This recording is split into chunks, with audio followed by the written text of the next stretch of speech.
Forgive the delay. We have visited every region and confirmed the presence of Ascians throughout the realm. Lest a grave predicament be made to seem hopeless, it should be noted that they are of inferior rank. The black-masked minions who answer to the Red. Yes, a gaggle of schemers attempting to exploit recent events to sow the seeds of petty conflict. Fortunately, nothing of any great concern has come of their meddling just yet. We also encountered a number of the Crystarium's former defenders, busily solving this problem and that in a bid to become warriors of light. Their zeal is to be applauded. 'Tis but a pity I cannot encourage them on their cause. Not knowing Elizabeth set them upon it, no. Both the troubles to be solved and the villains to be vanquished are his doing too, like as not.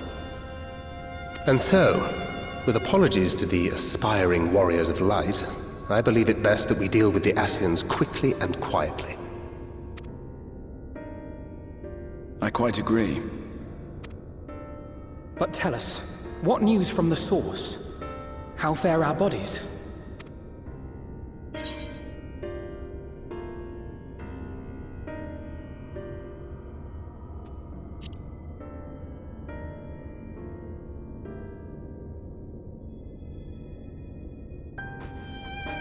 Oh dear. Then we must redouble our efforts. Not that we've ever stinted in that regard. This would seem an appropriate moment to ask about the spirit vessel. Tell me you've made some progress. We have, as it happens. One moment.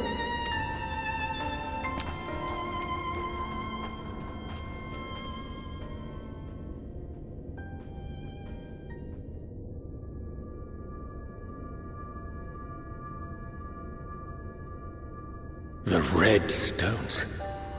Then this doth mean... For the benefit of all, permit us to explain. As you will recall, using white auracite as our starting point, we fashioned a vessel for mind and memory both. Yet, though it served this purpose admirably, the process of imbuing it with one's complete essence proved a somewhat thornier proposition. Simply put, the memory would not accompany the mind. And so, we looked to the Allagan's mastery of memory transference for a solution.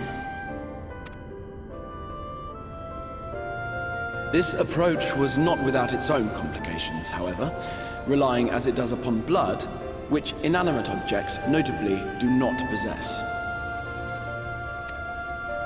We duly explored methods of suffusing the vessel with drops of the aforementioned.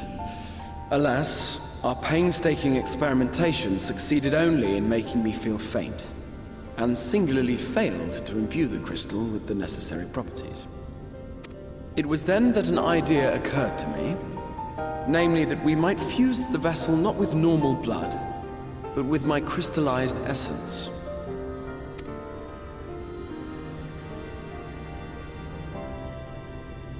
You're doing this for our sakes, so far be it from us to complain.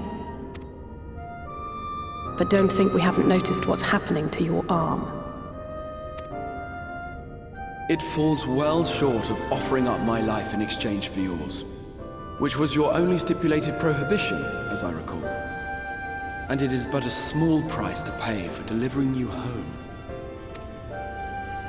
Assuming it works. We shall soon know if this grisly addition will serve as a suitable conduit for the subject's memory. Though not soon enough to warrant your waiting. The test is like to take a while. Let us be off then. We have Ascians to attend to, among other things. Forgive me, but I count 6 vessels, and there are only 5 of us. One is for testing purposes. I will personally use it to see whether the crystal functions as it should. And if it does, wouldn't that mean that your soul could also return to the source?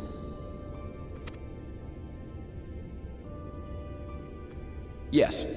In theory, at least.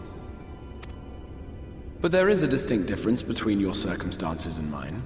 While your corporeal forms want for souls, my past self does not. Mayhap our essences would blend, or mayhap they would curdle. There is no telling what might occur. And you'd be willing to take that risk? I would. I see.